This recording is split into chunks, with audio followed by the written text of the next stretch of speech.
Selamat datang di Gereja Kemuliaan Sion. Saat ini kita masih beribadah online demi membantu pemerintah kita mempercepat pemulihan negara Indonesia dari pandemi COVID-19. Meski sudah diizinkan beraktivitas di luar rumah, namun gereja sangat menghimbau agar semua jemaat menjadi anak Tuhan yang memberikan teladan dengan disiplin mengikuti seluruh himbauan pemerintah dalam beraktivitas hari-hari. Saudara, inilah hal sederhana namun penuh dampak yang bisa kita lakukan bagi bangsa dan negara kita saat ini. Bagi saudara yang masih tetap atau akan kembali beraktivitas di luar rumah, mari biasakan mentaati peraturan pemerintah untuk jaga jarak dan memakai masker. Mari terus menjaga imunitas tubuh saudara dengan vitamin, istirahat yang cukup, dan menjaga kebersihan. Gereja juga sangat ingin memastikan saudara-saudara sekalian dalam kondisi dan keadaan yang baik dan sehat. Untuk itu bagi jemaat yang sakit, membutuhkan bantuan dan tumpangan doa, silakan menghubungi para leaders atau sekretariat gereja di nomor tertera di layar. Mari kita tetap saling memperhatikan dan menjaga satu sama lain di dalam kasih. Sambil menyesuaikan diri dengan arahan pemerintah tentang pembatasan-pembatasan dalam pelaksanaan ibadah, gereja juga ingin mendata ulang informasi kontak setiap jemaat GKS Grogol. Untuk itu, mohon kirimkan nama lengkap dan alamat saudara melalui WhatsApp ke nomor WhatsApp sekretariat yang tertera di layar. Komunitas itu penting. Di tengah situasi yang tidak menentu ini, mari kita terus menjaga erat persekutuan kita dalam kasih dengan menghadiri acara penggalian Alkitab setiap Rabu jam 7:30 malam melalui Zoom yang dikoordinir oleh Pendeta Gabriel Irwan, serta doa pujian dan penyembahan setiap Jumat jam 7:30 malam melalui Zoom yang dikoordinir oleh Bapak Turmerka Hiwis atau Bapak Apin. Khusus hari Rabu, tanggal 22 Juli 2020, pukul 7:30 malam, Dr. Elizabeth Subrata juga akan memberikan webinar kesehatan melalui Zoom khusus untuk keluarga GKS. Yuk, daftar ke Demistina di nomor WhatsApp yang tertera.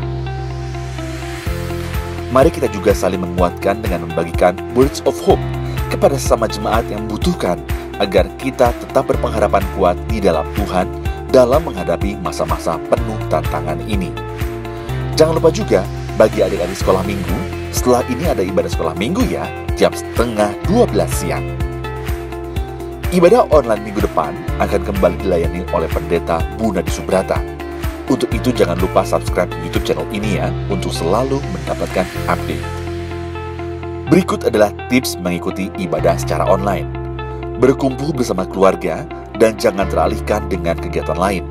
Penyembahan adalah aktivitas keluarga. Ikut terlibat dalam pujian dan penyembahan dengan antusias.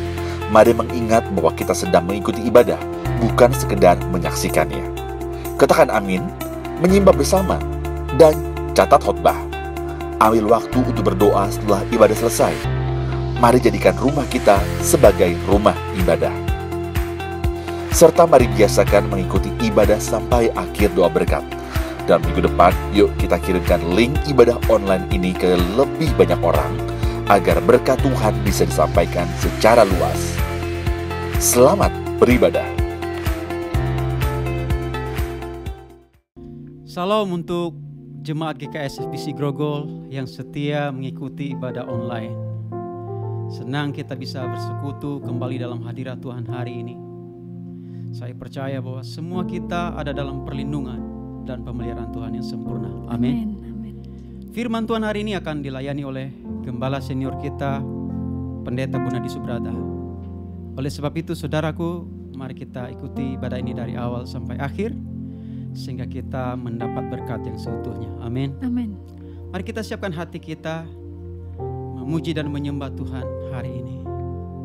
Barangkali kita lagi ada dalam pergumulan, masalah kehidupan yang datang silih berganti.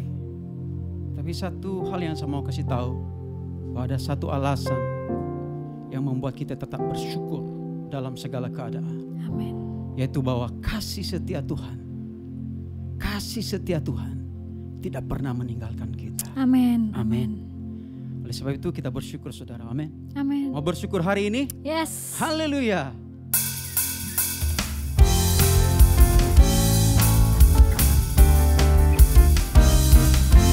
Yeah.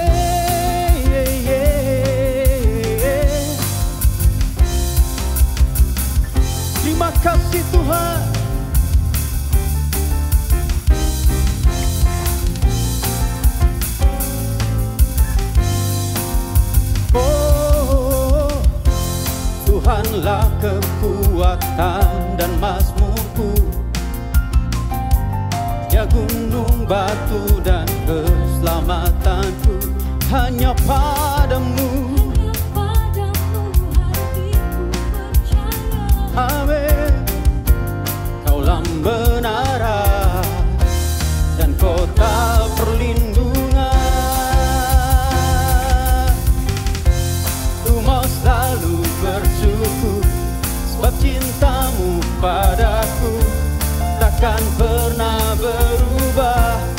Hatiku percaya, walau bumi bergoncang, gunung-gunung beranjak, namun kasih setiamu tak pergi dariku.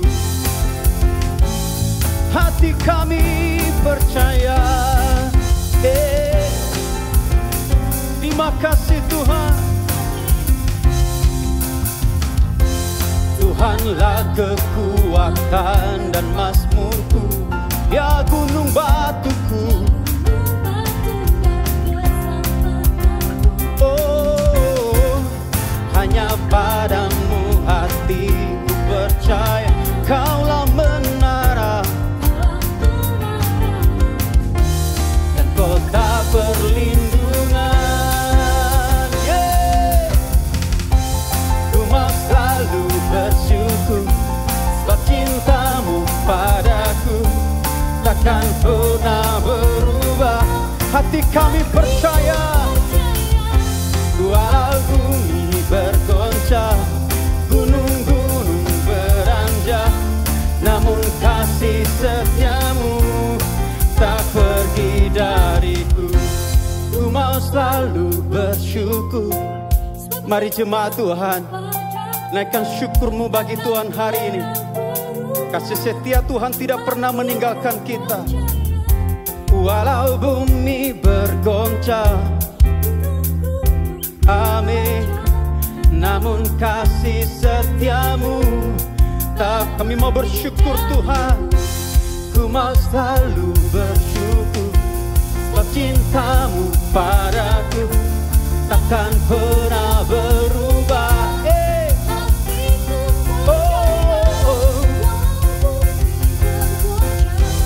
Gunung-gunung beranjak, namun kasih setiamu tak pergi.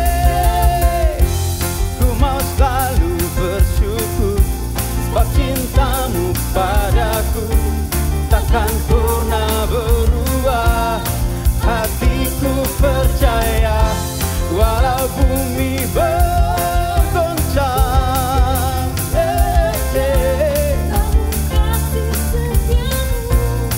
tak pergi. Kasih setiamu tak pergi. Kasih setiamu Tuhan tak pergi dariku. Haleluya. Saudara, betapa indahnya kita mengetahui kebenaran bahwa kasih setia Tuhan tidak pernah meninggalkan kita. Ini sebuah penghiburan dan kekuatan bagi kita di tengah-tengah kesulitan hidup. Amin. Oleh sebab itu, kita butuh hadirat Tuhan. Amin. Kita butuh hadirat Tuhan akhir-akhir ini. Amin, Tuhan. Yang memberikan kita kekuatan. Yes. Yang memberikan kita penghiburan. Ya, Tuhan. Hanya dalam hadirat Tuhan ada ketenangan. Amin. Ada damai yang luar biasa. Haleluya.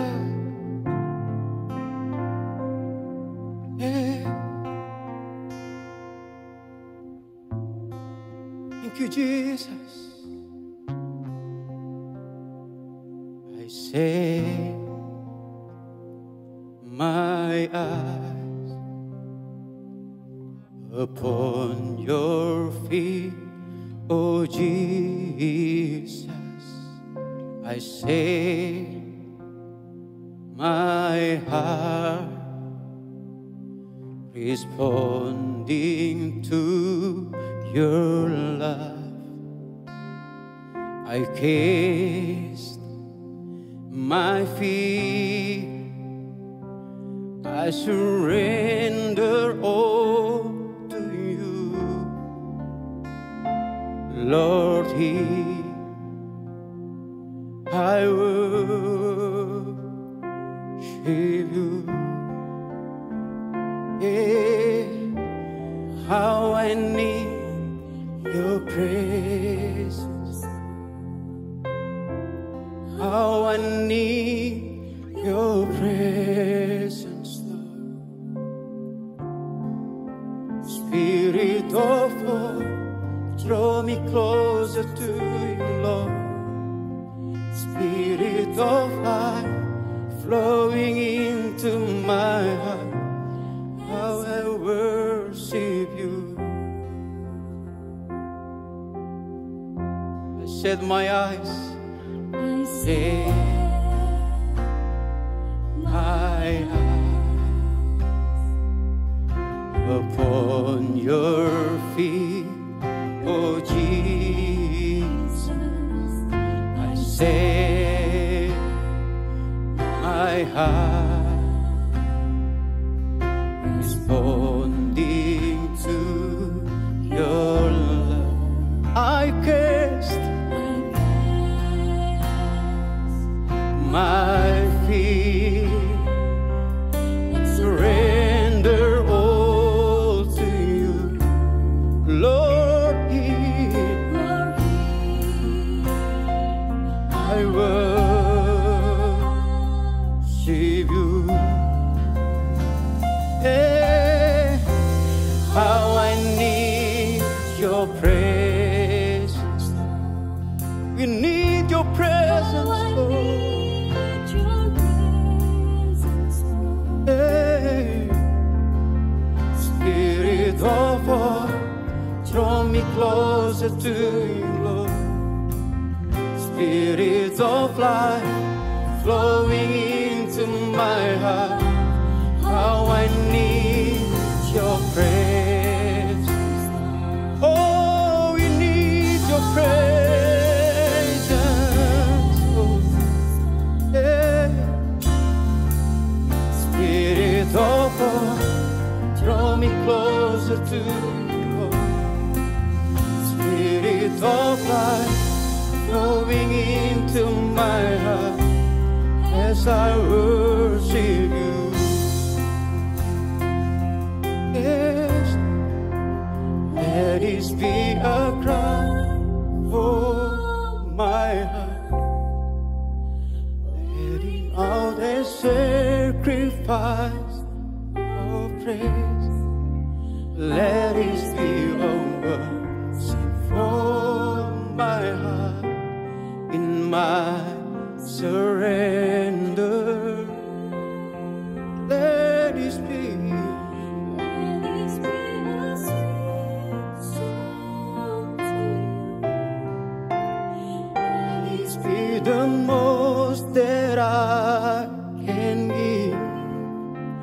Let it be a worship from my heart, for you, my King. Let it be, oh, pouring out a sacrifice of praise. Let it be a worship from my heart, in my surrender. Let it be a sweet song to you. Let it be a most that I can give.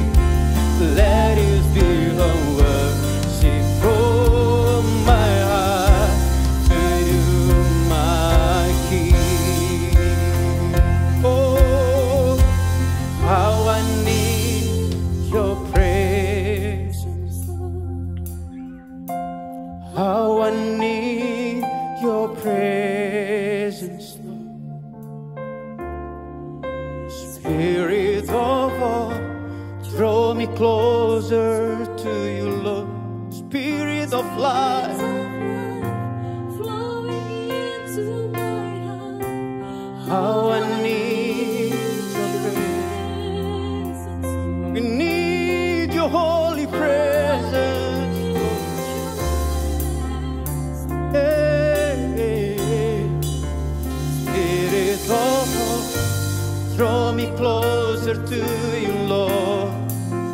Spirit of life, flowing into my heart as I worship you. Mari sembah Tuhan. We worship you, we worship. We all need your presence. We need your holy presence.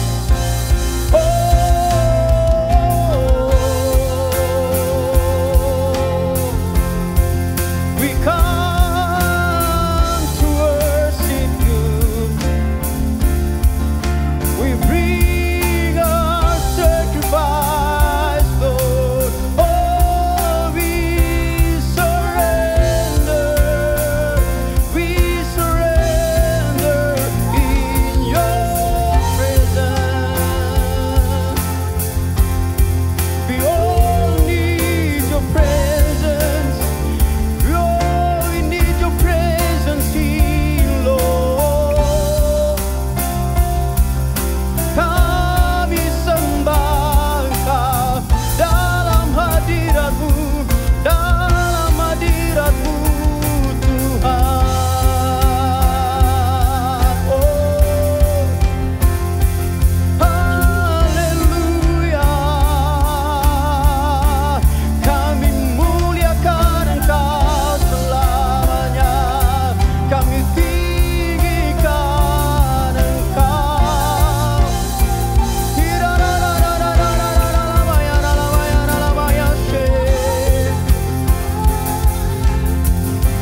Lord, your presence, your holy presence, we need you, Lord. Yeah.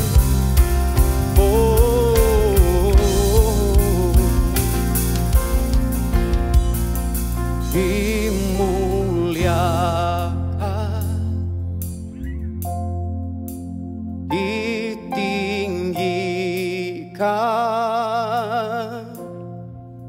Yesus Tuhan, Kau Rajaku yang bertata, yang berkuasa. Oh, Yesus Tuhan, Kau Raja. Mari angkat suaramu, haleluya.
Shalom jemaat yang dikasihi Tuhan. Kita berjumpa kembali dalam ibadah online Gereja Kemuliaan Sion. Biar kita tetap semangat, kita tetap bersyukur kepada Tuhan di tengah pandemi corona ini. Sampai akhir Juli, saudara, kita masih tetap ibadah online. Dan nanti kita lihat perkembangan berikutnya di bulan Agustus. Kita terus berdoa supaya Tuhan berikan kasih karunia kepada kita semua. Nah, pada hari ini saya akan berkhotbah dengan judul Bersatu di Masa Sukar. Satu tema yang sangat penting, kita harus bersatu di masa sukar ini, saudara-saudara. Pandemi corona ini sudah menimbulkan tekanan kehidupan yang begitu berat. Banyak orang sudah begitu stres, saudara-saudara. Jadi saat ini sangat penting kita memelihara kesatuan. Sekali lagi, kita pelihara kesatuan. Dimulai dari diri kita, keluarga kita masing-masing, gereja, sampai kepada bangsa dan negara kita tentunya. Nah, saudara-saudara, keluarga-keluarga saya doakan supaya hidup rukun, hidup akur, hidup penuh dengan damai satu dengan yang lain. Sehingga kita punya kekuatan, saudara. Kekuatan untuk menghadapi pandemi corona yang tidak mudah ini. Kalau keluarga-keluarga berantem, tidak akur, bagaimana kita punya kekuatan? Jadi hari ini saya mau berbicara tentang topik kesatuan. Kesatuan itu adalah merupakan kerinduan Tuhan Yesus. Dia rindu sekali orang-orang yang percaya hidupnya bersatu. Saudara tahu bahwa beberapa jam sebelum Tuhan Yesus mati di kayu salib, dia berdoa untuk kesatuan. Mari kita akan lihat di dalam Yohanes 17 ayat 21. Yohanes 17 ayat 21 demikian, supaya mereka semua menjadi satu, sama seperti Engkau ya Bapa di dalam Aku dan Aku di dalam Engkau, agar mereka juga di dalam kita, supaya dunia percaya bahwa Engkaulah yang telah mengutus Aku. Di sini Tuhan Yesus berdoa agar kita bersatu. Supaya apa? Supaya dikatakan di sini dunia percaya kepada Allah yang telah mengutus Tuhan Yesus. Jadi supaya dunia percaya bahwa Allah yang mengutus Yesus. Jadi kalau saat ini dunia tidak percaya, jangan-jangan karena kita sebagai orang-orang percaya tidak bersatu hidupnya. Barangkali dunia berkata, lihat tuh orang-orang Kristen hidupnya juga cekcok melulu, seperti kita tidak ada bedanya. Berarti kita tidak menanggapi doa Tuhan Yesus dengan serius. Saya mau katakan saudaraku bahwa kita mempertaruhkan kredibilitas kita sebagai orang-orang percaya melalui kesatuan yang didoakan oleh Tuhan Yesus. Mengenai kesatuan saudaraku ternyata menarik. Tuhan banyak kali memberikan contoh kesatuan itu dari kehidupan binatang. Misalkan saudaraku kehidupan angsa, kehidupan belalang, kehidupan ikan paus, dan sebagainya. Saya ambil satu contoh kehidupan angsa. Menarik kita melihat kehidupan angsa. Jika angsa-angsa ini terbang, saudaraku, maka selalu dia atau mereka ini membentuk formasi huruf V. Jadi terbang kemanapun formasinya huruf V. Ya, dengan seorang pemimpin di depan, lalu angsa-angsa yang lain membentuk formasi huruf V. Yang menarik adalah saudaraku secara aerodinamika memang formasi huruf V itu yang bagus. Itu mengurangi angin yang menahan angsa-angsa tersebut. Kecuali tentu sang pemimpin yang di depan. Dia memang harus menahan angin. Nah, angsa yang memimpin itu bisa lelah. Nah, ketika dia lelah, dia capek, maka dia akan pindah ke belakang. Dan yang menariknya adalah angsa yang lain akan pindah ke depan untuk menggantikan kepemimpinan. Satu pelajaran tentang kesatuan dan saling menanggung beban yang dicontohkan oleh angsa-angsa itu. Yang lebih menarik lagi saudaraku, orang-orang yang mempelajari tentang kehidupan angsa memperhatikan bahwa jika seekor angsa itu sakit atau katakanlah luka, lalu terpental keluar dari formasi, maka ada dua angsa yang lain saudaraku ikut keluar dan menolong angsa yang luka itu sampai akhirnya pulih dan bergabung kembali dengan kelompok besar. Luar biasa. Sepertinya Tuhan ingin memberikan pesan kepada kita orang-orang percaya bahwa binatang saja bisa bersatu. Maka kita tentu harus lebih daripada binatang. Hari ini saya akan berbicara tentang 3 hal, saudaraku, tentang kesatuan. 3 hal penting tentang kesatuan, yaitu yang pertama adalah kuasa kesatuan, yang kedua adalah berkat kesatuan, dan yang ketiga adalah buah kesatuan.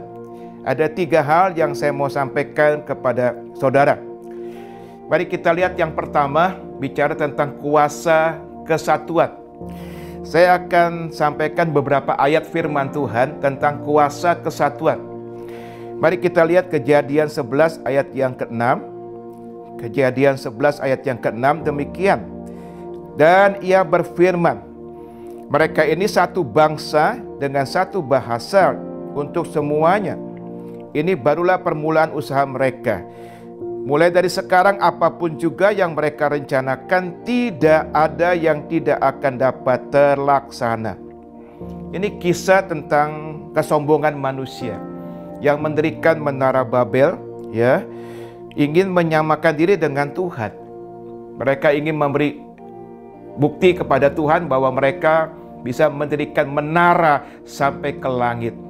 Tapi akhirnya Tuhan membatalkannya. Nah, saudaraku, di ayat 6, mari kita perhatikan ayat 6 tadi. Tuhan berkata begini, mulai dari sekarang apapun juga yang mereka rencanakan, tidak ada yang tidak akan dapat terlaksana. Jadi Tuhan mengerti. Tuhan itu benar-benar mengerti akan kuasa kesatuan. Kuasa kesatuan itu begitu dahsyat. Tetapi yang saya juga mau katakan hari ini adalah bukan hanya Tuhan yang mengerti, tetapi setan juga mengerti. Kuasa kesatuan itu dahsyat. Kuasa kesatuan itu luar biasa. Oleh karena itu, setan ingin memecah belah orang-orang percaya, memecah belah keluarga-keluarga, memecah belah pernikahan orang-orang yang percaya. Itu yang diinginkan oleh setan. Oleh karena itu, hari ini di tengah pandemi corona ini, saya kembali mengingatkan untuk kita semua memperhatikan keluarga kita masing-masing. Mari perhatikan keluarga kita masing-masing. Oleh karena setan ingin menghancurkan keluarga demi keluarga, karena dia tahu bahwa waktunya sudah tidak lama lagi. Saya ingin menyampaikan ini sangat penting supaya kita menjaga hati, menjaga pikiran kita, supaya tidak ditipu oleh setan, sehingga keluarga-keluarga kita di tengah pandemi corona ini hancur berantakan. Kita justru harus bersatu di tengah pandemi corona ini, saudara-saudara. Dr. Les Parrott dan istrinya Leslie Parrott, dia adalah terapis keluarga, penulis buku terkenal di Amerika Serikat. Dia menyatakan sebuah statement yang bagus. Dikatakan demikian, hal yang dapat mempersatukan pasangan suami istri dalam ikatan yang tidak terpatahkan adalah unsur rohani dari kehidupan pernikahan mereka. Penekanannya adalah pada unsur rohani. Itu yang membuat pernikahan bisa langgeng, pernikahan diberkati oleh Tuhan. Mari bangun kehidupan rohani keluarga kita masing-masing di saat yang sulit ini, saudara-saudara. Saya mau cerita tentang sepasang suami istri di Alkitab, yaitu Ishak dan Ribka. Ishak dan Ribka contoh pernikahan yang secara rohani nggak bertumbuh, saudara. Nggak bertumbuh.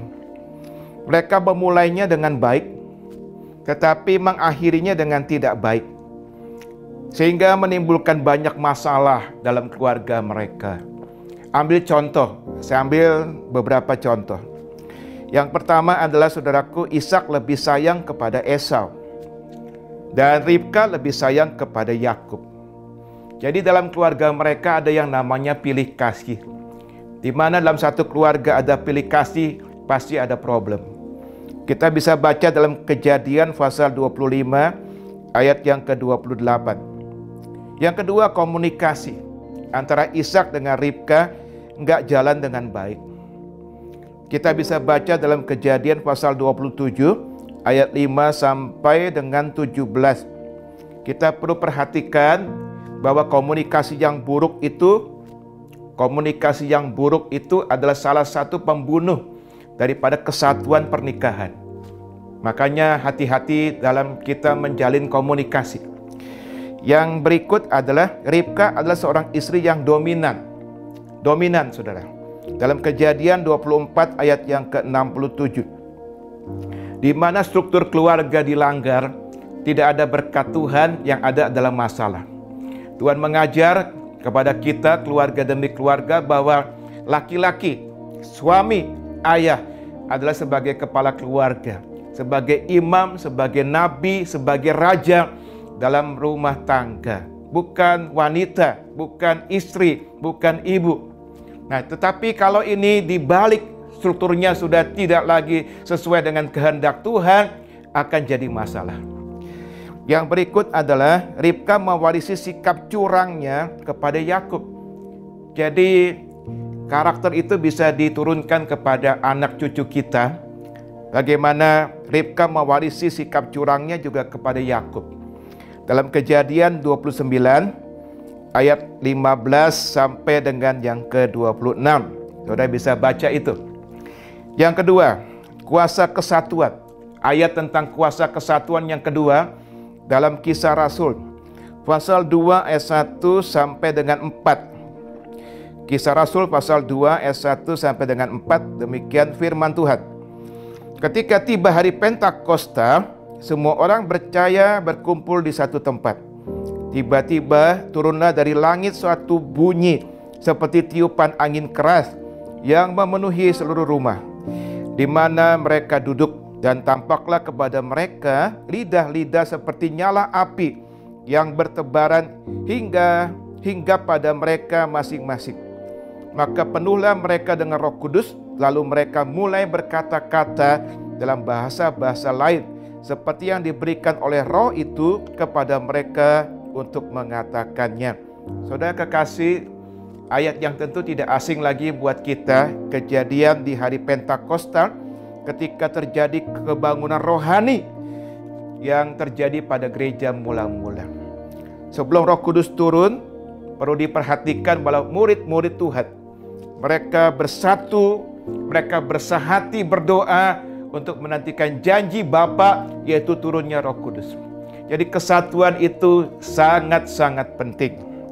Nah, firman Tuhan mengatakan, saudaraku, bahwa Tuhan akan mendatangkan kebangunan rohani sebelum Dia datang yang kedua kali, di mana kemuliaannya akan melingkupi seluruh dunia, di mana Tuhan akan mencurahkan kuasanya, akan terjadi kesembuhan di mana-mana, mujizat di mana-mana, dan setiap bangsa akan mendengar dan melihat kuasa Injil. Haleluya.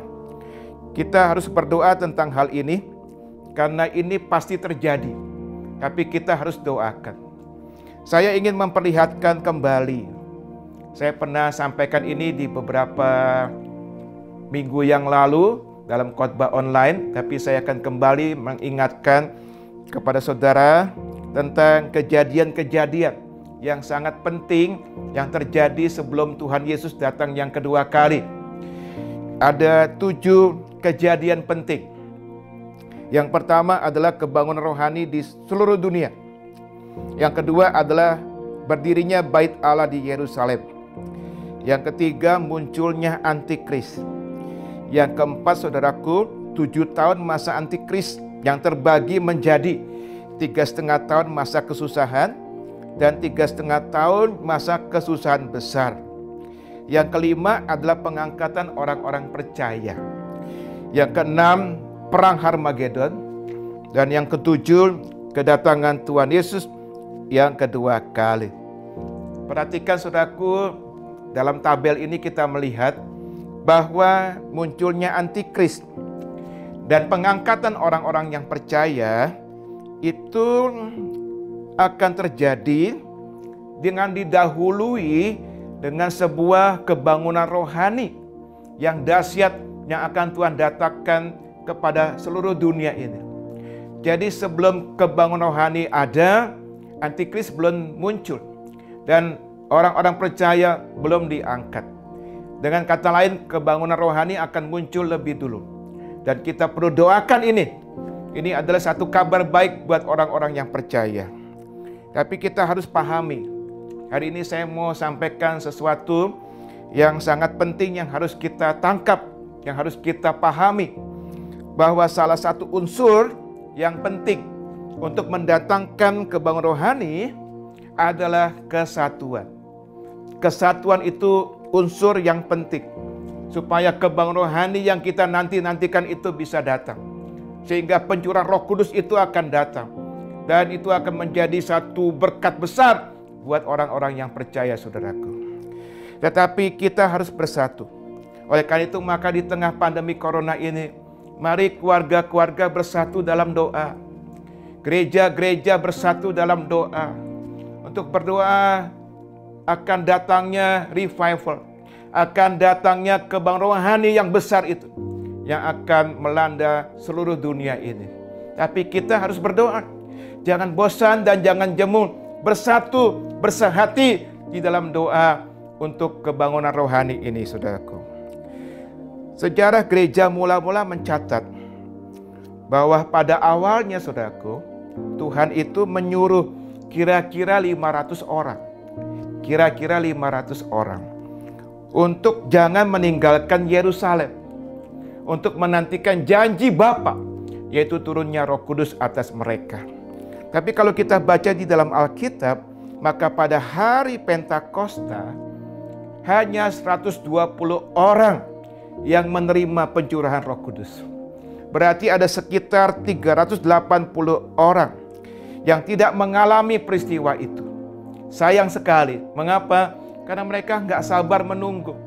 Mereka nggak sabar untuk terus-menerus berdoa untuk menantikan janji Tuhan itu. Jangan sampai terjadi pada kita.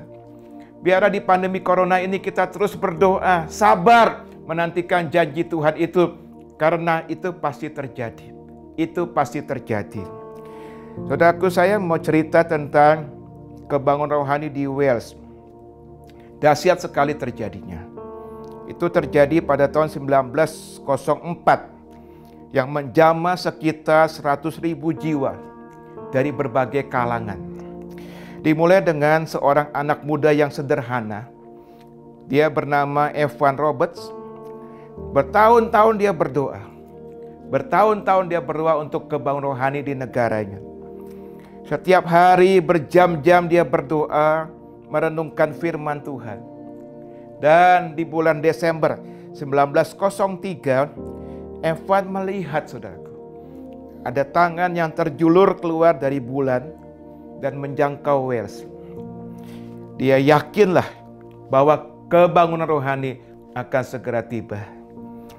Dia mulai bagi visi ini, pesan Tuhan ini kepada orang-orang di gerejanya, dan kemudian sekelompok orang bisa menangkap visi ini, dan kemudian mereka bersatu. Ini penting, bersatu, bersehati di dalam doa dengan Evan Roberts di gereja yang namanya Gereja Moria. Sampai bulan Oktober 1904, maka Tuhan mendatangkan kebangunan rohani di West, luar biasa. Kebaktian yang dipimpin oleh Evan ditandai dengan sukacita, dengan tawa, dengan tarian, dan orang-orang semua hancur hati. Nangis, hancur hati di jamah Tuhan. Mereka masuk hadirat Tuhan. Orang-orang berhenti mabuk-mabukan. Dan tempat prostitusi tutup. Bar-bar tutup. Tempat judi tutup. Polisi nganggur karena penjahat-penjahat bertobat. Wow, terjadi transformasi yang luar biasa di masyarakat Wales. Dari hidup dalam dosa menjadi takut akan Tuhan. Kebangunan ini kemudian menyeberang ke Inggris, ke Irlandia, bahkan sampai ke Amerika Utara. Luar biasa. Kesatuan itu sangat penting. Kuasa kesatuan itu sudah keluar biasa. Mari kita katakan sama-sama demikian. Keterbatasan dari kesatuan adalah ketidakterbatasan. Mari kita katakan sama-sama 2, 3. Keterbatasan dari kesatuan adalah ketidakterbatasan. Haleluya. Yang kedua, saudara, yang kedua adalah berkat kesatuan. Saya akan bicara tentang berkat Tuhan yang besar kalau anak-anak Tuhan, kalau orang-orang percaya bersatu. Dalam Mazmur 133 ayat 1-3. Mazmur 133 ayat 1-3 demikian. Nyanyian siarah Daud, sungguh alangkah baiknya dan indahnya apabila saudara-saudara diam bersama dengan rukun, seperti minyak yang baik di atas kepala meleleh ke janggut, yang meleleh ke janggut Harun dan ke leher jubahnya, seperti embun gunung Hermon yang turun ke atas gunung-gunung Sion. Sebab kesanalah Tuhan memerintahkan berkat kehidupan untuk selama-lamanya. Ayat ini sungguh indah, saudaraku. Ayat ini mengatakan bahwa Tuhan memerintahkan berkat untuk orang-orang yang bersatu, untuk orang-orang yang hidupnya rukun, untuk keluarga-keluarga yang bersatu, untuk keluarga-keluarga yang rukun, untuk gereja-gereja yang bersatu, untuk gereja-gereja yang rukun, maka Tuhan memerintahkan berkat kepada mereka. Hari ini, saudaraku, saya juga mau berbicara bahwa ternyata di sini kesatuan itu digambarkan seperti minyak yang baik. Kesatuan digambarkan seperti minyak yang baik. Dalam bahasa Inggris disebutnya minyak yang berharga. Minyak yang berharga. Nah, saudaraku, minyak yang baik atau minyak yang berharga itu adalah minyak urapan. Jadi kesatuan itu dilambangkan dengan minyak urapan, digambarkan dengan minyak urapan, saudara-saudara. Nah, karena kesatuan digambarkan dengan minyak urapan, mari hari ini kita belajar bagaimana minyak urapan itu dibuat. Karena minyak urapan itu menggambarkan tentang kesatuan. Keluaran 30, mari kita lihat ayatnya. Keluaran 30 ayat 22 sampai dengan 25, saudara. Demikian bunyi firman Tuhan. Berfirmanlah Tuhan kepada Musa, ambillah rempah-rempah pilihan, mur tetesan 500 sikal, dan kayu manis yang harum setengah dari itu, yakni 250 sikal, dan tebu yang baik 250 sikal, dan kayu teja 500 sikal, ditimbang menurut sikal kudus, dan minyak zaitun 1 hin.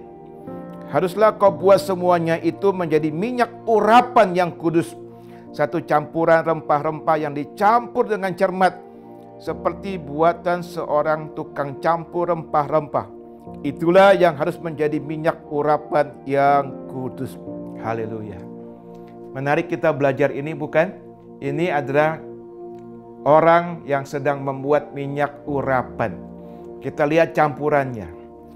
Bahan untuk membuat minyak urapan ternyata adalah yang pertama mur, yang kedua kayu manis, yang ketiga tebu, yang keempat kayu teja, dan yang kelima minyak zaitun. Kelima bahan ini harus dicampur sedemikian rupa dengan ukuran yang tepat. Tidak boleh menyimpang, saudara-saudara. Maka ketika dicampur dengan ukuran yang tepat, semua bahan harus ada, tidak boleh ada yang kurang. Maka akhirnya terjadilah minyak urapan yang berkuasa, penuh kuasa, dan dikatakan juga sebagai minyak urapan yang kudus. Jadi yang menyebabkan minyak urapan ini punya kuasa, yang menyebabkan minyak urapan ini kudus adalah karena campurannya. Kalau campurannya nggak benar, maka minyak urapan ini nggak punya kuasa. Jadi campurannya mesti tepat, campurannya mesti benar, saudaraku. Demikian. Nah, sebelum kita pelajari ya apa arti daripada kelima bahan ini, karena kelima bahan ini ya tadi ada mur, kayu manis, tebu, kayu teja, minyak zaitun, itu semua punya pengertian rohaninya, punya arti rohaninya. Nah, tetapi sebelum saya membahas itu, saya mau cerita sedikit. Saudaraku, tiap hari saya ini minum jus. Ya, dibikinin jus di rumah, saya minum jus. Bahannya bisa terdiri dari ada 5. Ya, ada caisip, ada daun mint, ada mangga, ada stroberi, ada air kelapa. Campur. Wow, enak dan menyegarkan. Membuat kita sehat. Tapi harus campurannya benar. Dan 5-5-nya harus dicampur. Kalau yang satu misalnya nggak ada, rasanya udah nggak enak, sudah beda. Jadi mesti 5-5-nya ada. Demikian juga minyak urapan, sama. Mesti 5 bahan itu ada. Baru minyak urapan itu jadi. Baru minyak urapan itu menjadi punya kuasa. Dan ingat baik-baik, minyak urapan itu lambang kesatuan. Artinya kalau hidup kita mau bersatu, kalau keluarga kita bersatu, gereja kita bersatu, maka 5 bahan ini harus ada. 5 bahan ini harus ada. Nah, kita ingin mempelajari sekarang arti rohani dari 5 bahan ini, saudaraku. Yang pertama adalah mur. Mur itu bicara kelemah lembutan. Jadi syarat untuk bersatu, kita mesti punya sifat lemah lembut. Mur itu kelemah lembutan atau sikap dapat menguasai diri ketika kita diperlakukan tidak adil. Saya kembali memberikan pengertian tentang lemah lembut demikian. Kalau kita tidak tersinggung ketika kita dimarahi oleh seseorang, di mana kita sebenarnya bersalah, dimarahi oleh dia dan kita tidak tersinggung, itu bukan lemah lembut. Lemah lembut adalah kita nggak salah, kita berbuat kebenaran, tapi tetap saja masih disalah-salahin orang, dimarah-marahi orang, tapi kita nggak tersinggung, kita nggak marah. Itu yang namanya lemah lembut. Harus ada sifat itu untuk memelihara kesatuan, baik di rumah tangga kita maupun di gereja kita. Yang kedua adalah kayu manis. Kayu manis itu bicara tentang kebaikan. Kebaikan. Dan kebaikan itu adalah sikap yang menghasilkan perbuatan baik untuk kepentingan orang lain. Yang ketiga, tebu. Tebu itu bicara kemurahan. Kemurahan juga bicara tentang keramahan. Jadi kita mesti ramah jadi orang percaya, yaitu sikap penuh kasih agape terhadap orang lain. Baru kita bisa menciptakan kesatuan. Yang keempat, saudaraku, kayu teja. Kayu teja itu air mata. Kayu teja itu air mata. Artinya sikap yang penuh belas kasihan kepada orang lain. Seperti orang Samaria yang murah hati. Yang kelima, terakhir adalah minyak zaitun. Itu bicara damai sejahtera.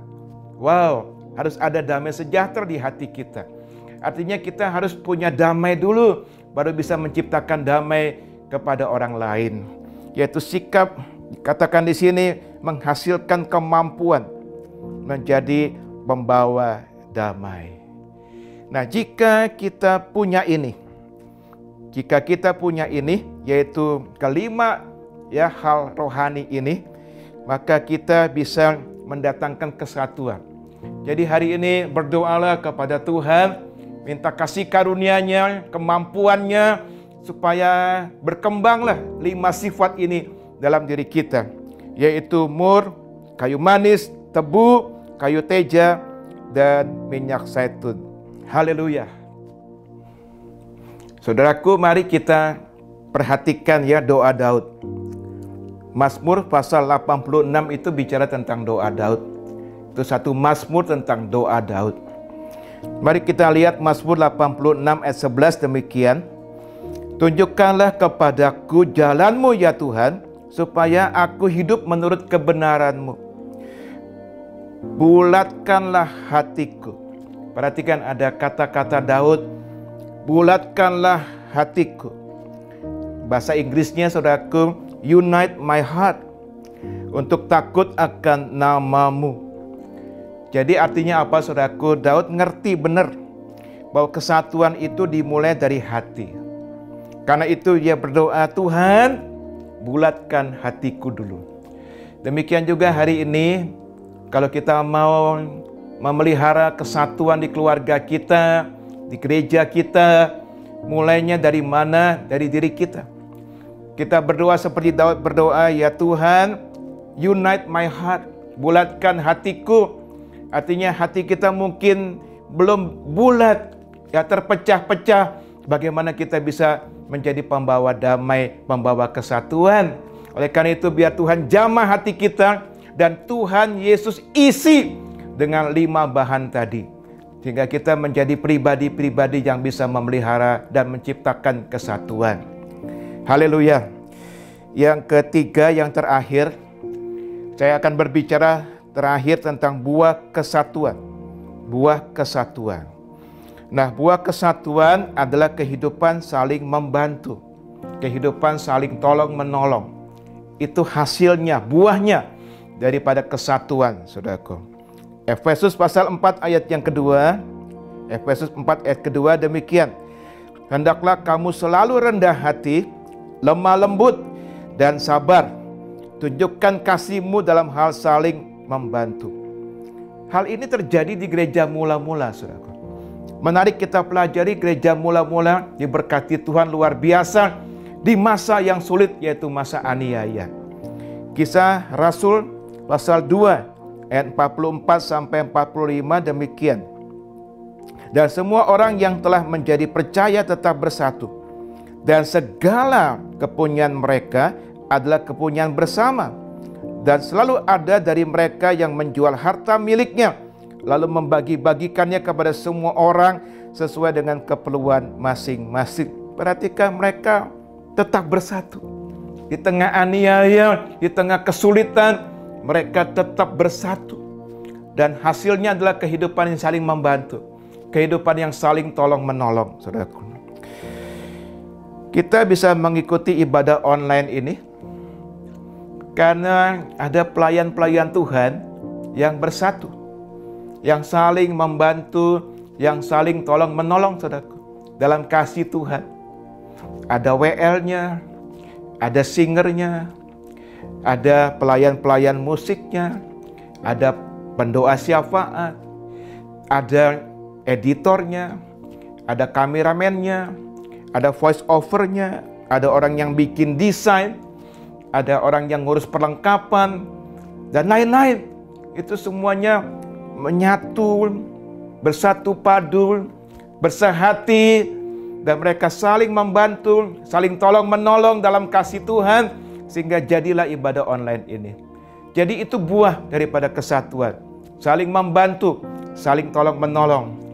Hari-hari ini marilah kita di tengah pandemi corona ini, kita singkirkan sifat egois kita, tapi kita menjadi pribadi-pribadi yang melihat kepada orang lain, dan kita hidup saling membantu, hidup saling tolong-menolong satu dengan yang lainnya. Nah, saya ingin menyampaikan sesuatu yang berhubungan dengan kata saling. Kata saling, ya saudaraku. Ternyata Alkitab mengajarkan kata saling. Mari kita lihat 1 Tesalonika 5 ayat 11. 1 Tesalonika 5 ayat 11 demikian. Karena itu nasihatilah seorang akan yang lain, dan saling membangunlah kamu seperti yang memang kamu lakukan. Ada kata di situ saling membangun. Saudaraku, perlu diketahui, jarang sekali dalam Alkitab, jarang, bukannya tidak ada, tapi jarang kita menemukan kata membangun diri sendiri. Jarang. Bukan berarti kita nggak boleh membangun diri sendiri, tentu boleh, dan itu harus. Tapi kebanyakan di Alkitab, kita menemukan kata justru yang sifatnya membangun secara korporat. Saling membangun. Misalkan si A membangun si B membangun si A, dan sebagainya. Coba lihat beberapa ayat ini, saudaraku. 1 Tesalonika 4 ayat 18 demikian. Karena itu hiburkanlah seorang akan yang lain dengan perkataan-perkataan ini. Atau dalam Ibrani 10 ayat 25. Ibrani 10 ayat 25 demikian. Janganlah kita menjauhkan diri dari pertemuan-pertemuan ibadah kita seperti dibiasakan oleh beberapa orang. Tapi marilah kita saling menasehati dan semakin giat melakukannya menjelang hari Tuhan yang mendekat. Rasul Paulus sering sekali menggunakan kata alelon. Itu bahasa Yunani yang artinya saling atau seorang kepada yang lain. Mari kita praktekkan buah kesatuan ini. Baik di keluarga kita, supaya keluarga kita diberkati, ada saling di dalamnya. Baik juga di gereja kita. Saling apa saja, saudaraku? Saya mencatat di sini ada banyak sekali saling yang kita bisa lakukan. Yang pertama, saling membantu. Yang kedua, saling mengasihi. Yang ketiga, saling memberi hormat, saudara. Yang keempat, saling menerima satu akan yang lain. Yang kelima, saling menasehati. Keenam, saling melayani. Yang ketujuh, saling memperhatikan. Kedelapan, saling menanggung beban. Kesembilan, saling merendahkan diri seorang kepada yang lain. Haleluya.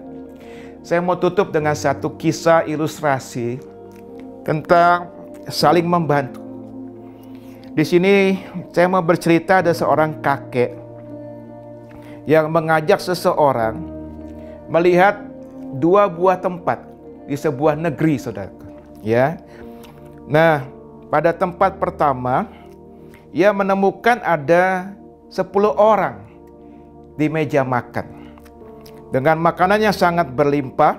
Wah, sangat berlimpah. Mungkin ada capcay, ada fuyung hai, ada barongsai barangkali. Tapi badan mereka kurus kering seperti tidak terurus. Dan yang menariknya, saudaraku, bahwa mereka semuanya itu memegang sebuah sendok. Tapi ukuran sendok itu sangat panjang. Sangat panjang, saudaraku.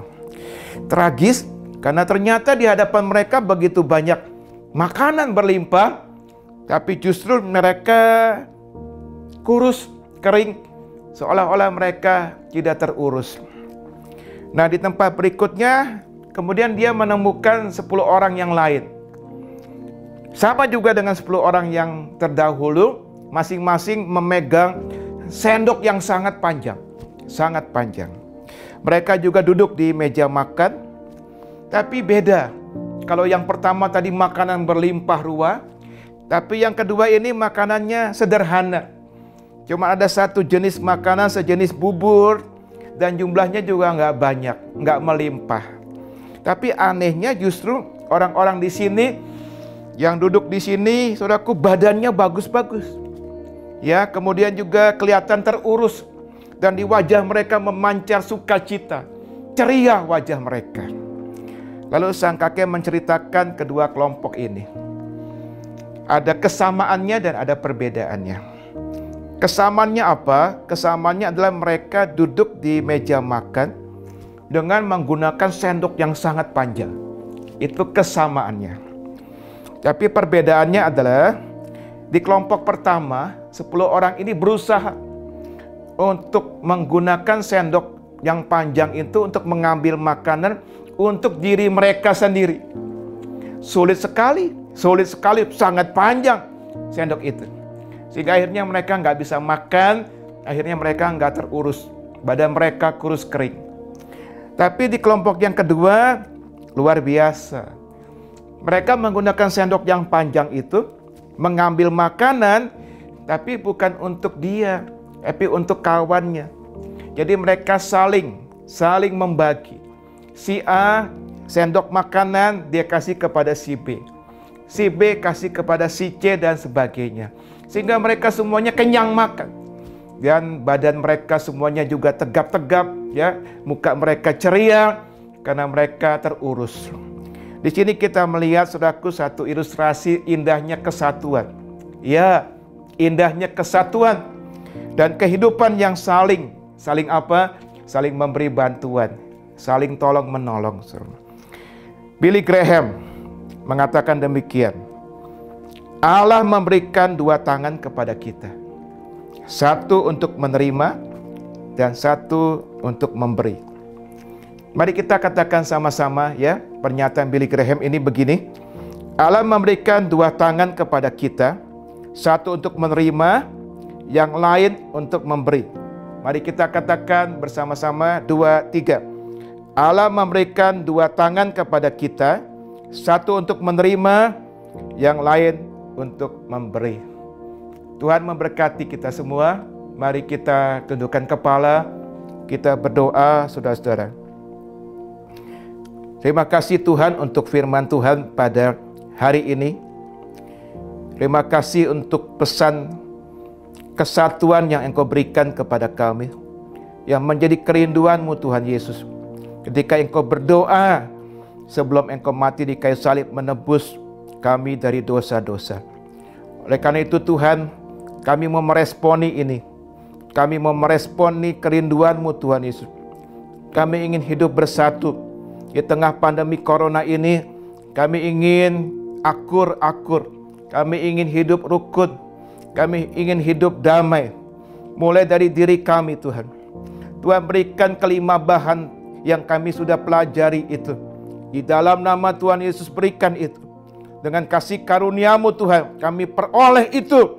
Sehingga kami bisa menjadi orang-orang percaya yang bisa menciptakan kesatuan. Bisa memelihara kesatuan di tengah keluarga kami. Dan juga di dalam gereja kami Tuhan.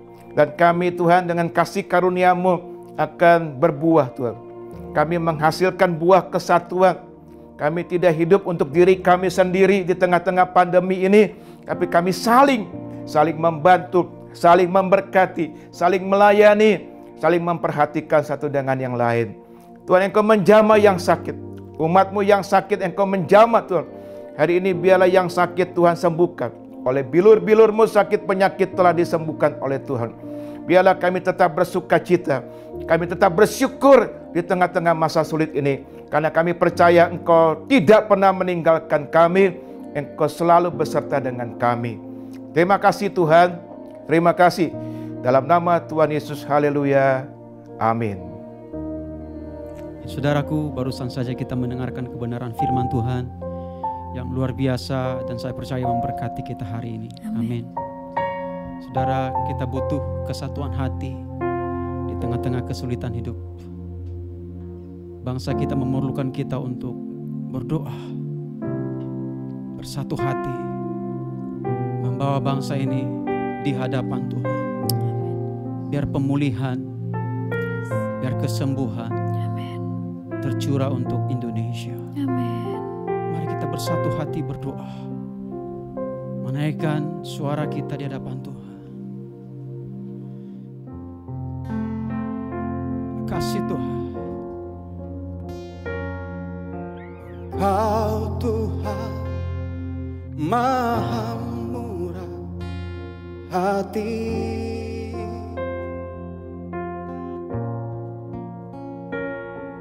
Engkau Tuhan yang Maha pengampun.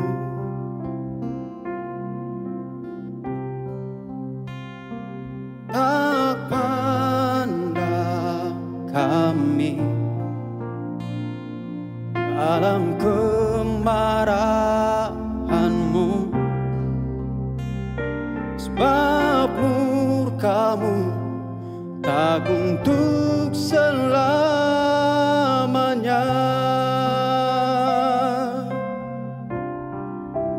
Tuhan, ini kami datang, satukan hati berdoa.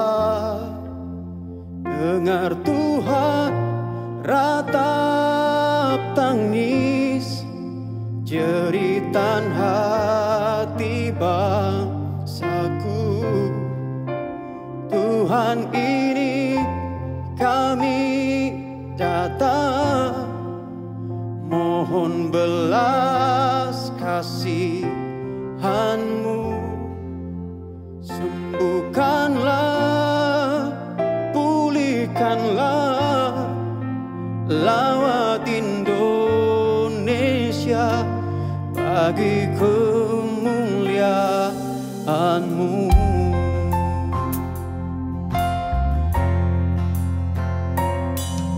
Engkau Tuhan Maha murah hati,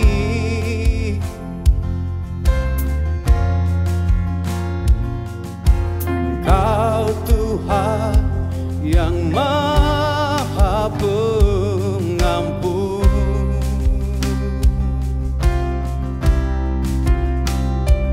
Tak pandang kami dalam kemarahan-Mu, sebab murka-Mu tak untuk selamanya.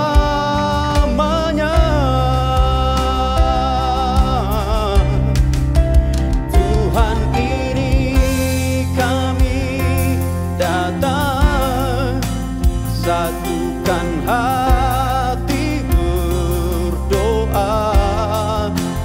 Dengar Tuhan ratap tangis, jeritan hati bangsaku. Tuhan, ini kami datang, mohon belas kasihan-Mu. Sembuhkanlah, pulihkanlah, lawat Indonesia bagi kemuliaan-Mu. Oh Tuhan, Tuhan, ini kami datang, satukan hati berdoa. Dengar Tuhan ratap tangis, jeritan hati bangsaku. Tuhan, ini kami datang, mohon belas kasihan-Mu. Sembuhkanlah, pulihkanlah, lawat Indonesia bagi Bapa, pulihkan. Oh Tuhan, pulihkan bangsa kami, bangsa kami kepadamu.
Saya Dr. Elizabeth Subrata. Saya tertarik sekali untuk bicara dengan satu kata yang namanya eat. Saudara tahu apa itu eat? E-A-T. Ya, spellingnya kita ngomong bahasa Inggrisnya eat. Terdiri dari kata E, kata A, dan kata T. Pernahkah saudara simak apa artinya terdiri dari kata apa E ini? Atau singkatan dari kata apa E ini, singkatan dari kata apa A ini, dan T. Ternyata E itu adalah extraordinary atau excellent. A itu adalah average, rata-rata. T itu adalah trouble, kesulitan. Nah, jadi sebenarnya diam-diam, saudara sekalian, waktu kita makan atau memilih makanan untuk kita makan, kita sedang dihadapkan pilihan. Apakah kita sedang memilih makanan yang kategorinya E, extraordinary, yang excellent, kalau sekolah nilainya 80, 90 lah, 100 begitu ya. Atau kita pilih makanan tanpa kita sadari A, yang average ya, kalau sekolah 60, 70, 6, 7 begitu ya. Atau kita sedang memilih makanan yang kategorinya T, trouble, yang bikin kita susah, yang bikin kita sakit, yang membuat hidup kita banyak kesulitan. Sekali lagi itu adalah pilihan, karena Alkitab juga bilang di hadapanmu ada kehidupan, ada kematian. Di hadapanmu ada berkat, ada kutuk. Kata Tuhan, pilihlah kehidupan, pilihlah berkat. Nah, hari ini dalam skop lebih kecil kita mau memilih makanan yang adalah makanan mana yang memberikan kita kehidupan, sel tubuh kita menjadi hidup kembali, menjadi revive, menjadi bisa stay young, tetap muda. Jantung kita tetap muda, otak kita tetap muda, ginjal kita tetap muda. Ataukah kita memilih makanan yang kategorinya trouble, yang membuat jantung kita tiba-tiba jadi susah, jadi tua, ginjal kita jadi tua, otak kita jadi tua. Itu kembali tergantung dari pilihan kita. Kita diminta Tuhan untuk selalu memilih. Tuhan kasih kita free will. Nah, dalam skop kecil ini adalah Tuhan juga mau kita memilih makanan yang benar, memilih makanan yang menghidupkan, memilih makanan yang jadi berkat. Ada ayat yang berkata, ujilah segala sesuatu, prove all things, hold fast that which is good. Ambil dulu yang baik. Kita ganti ya, segala sesuatu dengan makanan. Ujilah makanan, ya, segala sesuatu itu juga bisa makanan. Ujilah makanan kita. Pegang dulu yang baik buru-buru. Nah, mari kita akan cepat-cepat pegang tentu yang extraordinary. Banyak sekali yang Tuhan ciptakan yang extraordinary. Bagi saya seorang dokter, kita sudah mempelajari di dunia nutrisi ini bahwa ketika seorang pasien sakit, alangkah baiknya dia bisa memilih 70% makanannya adalah yang extraordinary, yang excellent. Gitu. Selama dia bisa komit untuk memilih, bertekad untuk memilih yang extraordinary ini, banyak sekali kesembuhan-kesembuhan terjadi. Karena tubuh akhirnya bisa menyembuhkan dirinya sendiri. Nah, dalam seminar yang akan datang, atau di seminar Eat ini kita akan bicara list dari makanan apa aja yang masuk kategori extraordinary atau excellent, mana aja list makanan yang masuk average, dan mana yang trouble.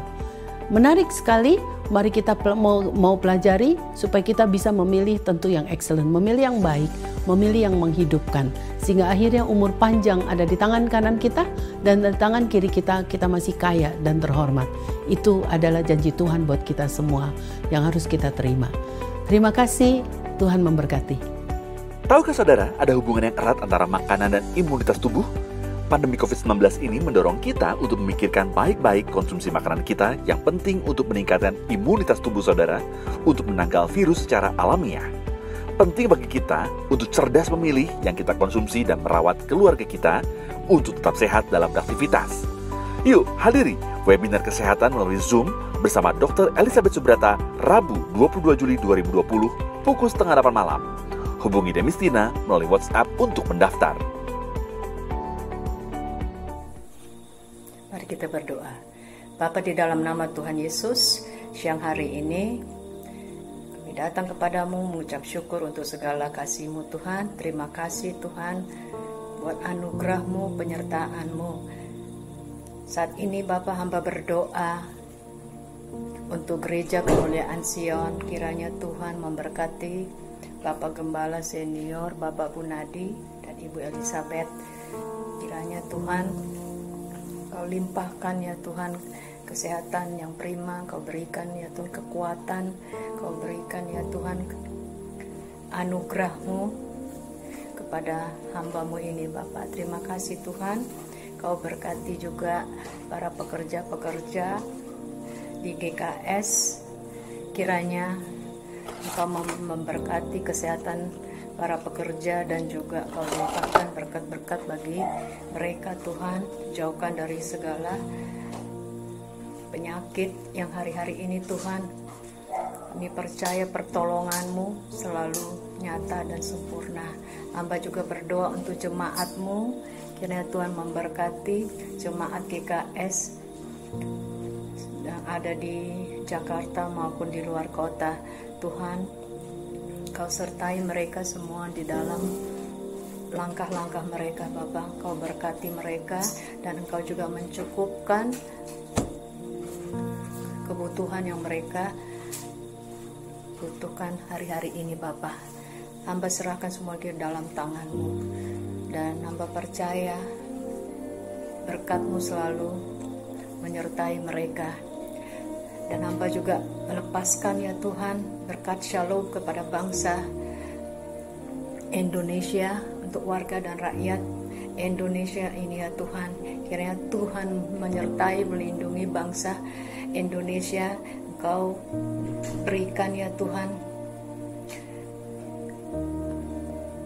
kekuatan dan Kau mampukan ya Tuhan bangsa kami dalam menghadapi situasi pandemi COVID-19 ini. Dan Engkau sendiri memberikan ya Tuhan kekuatan dalam segala perkara. Hanya kepadamu ya Tuhan hamba serahkan, karena Engkau yang memegang kendali seluruh bumi ini Tuhan. Engkau yang mencukupkan juga apa yang menjadi kebutuhan bangsa kami ini ya Bapa.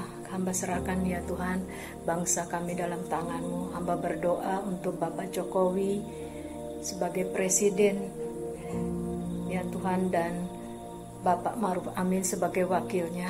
Tuhan berikan kerjasama yang baik. Kau berkati, anugerah-Mu sertai mereka selalu Tuhan. Hamba serahkan mereka ke dalam tangan-Mu. Dan juga Tuhan berkati seluruh keluarga Bapak Jokowi dan seluruh keluarga Bapak Ma'ruf Amin di dalam perlindungan-Mu selalu.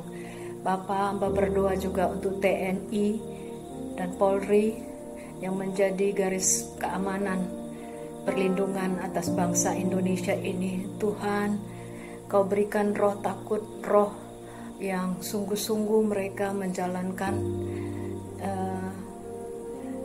keamanan di pemerintahan ini ya Tuhan. Kau berkati seluruh keluarga, seluruh keluarganya, seisi rumahnya ya Bapa. Kami lepaskan ketetapan Kristus mendarat atas TNI dan Polri. Hamba juga berdoa untuk tim medis Tuhan yang menjadi garis depan melindungi warga dan juga rakyat bangsa ini. Tuhan mampukan, berikan damai sukacita, berikan selalu Tuhan, mampukan mereka dalam segala perkara. Bapa, Kau berkati ya juga keluarganya, Kau berkati ya Tuhan seisi rumahnya. Aku lepaskan ya Tuhan berkat-berkat-Mu atas mereka Bapa. Bapa, hamba minta kiranya tidak ada kematian massal, tetapi hanya ada pertobatan massal dan kesembuhan massal. Kami serahkan semua di dalam tangan-Mu Tuhan. Semua untuk kemuliaan-Mu Bapa terjadi dan sudah terjadi. Amin. Saudaraku, kita sudah sampai di akhir ibadah. Mari kita terima berkat Tuhan. Kita angkat kedua tangan kita, tutup mata kita dan arahkan hati kita kepada Tuhan. Terimalah berkat yang besar dari Allah Bapa, kasih dari Tuhan Yesus dan persekutuan bersama Roh Kudus menyertai kita semua mulai hari ini sampai selama-lamanya. Haleluya. Amin. Tuhan memberkati kita semua.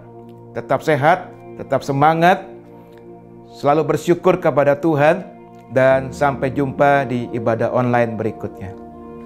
Sampai jumpa di penggalian Alkitab di hari Rabu jam 7:30 malam, di DPP hari Jumat jam 7:30 malam, dan di ibadah online minggu depan.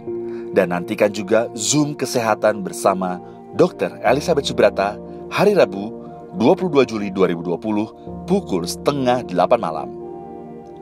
Bagi para orang tua GKS Grogol, yuk kumpulkan anak-anak ya. Setelah ini kita akan segera menyaksikan ibadah sekolah minggu.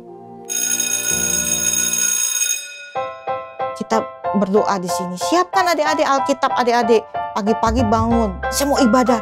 Ya tinggal ngeklik doang adik-adik, gampang. Ya, dengerin firman. Yuk adik-adik, kita berkumpul di depan layar setiap hari Minggu jam 11:30 siang di YouTube GKS FBC. Kita akan mendengarkan Kak Tini bercerita tentang kasih Yesus. Kita akan belajar sama-sama untuk memiliki karakter Kristus dan mengasihi teman-teman kita. Jangan ketinggalan ya. Dadah!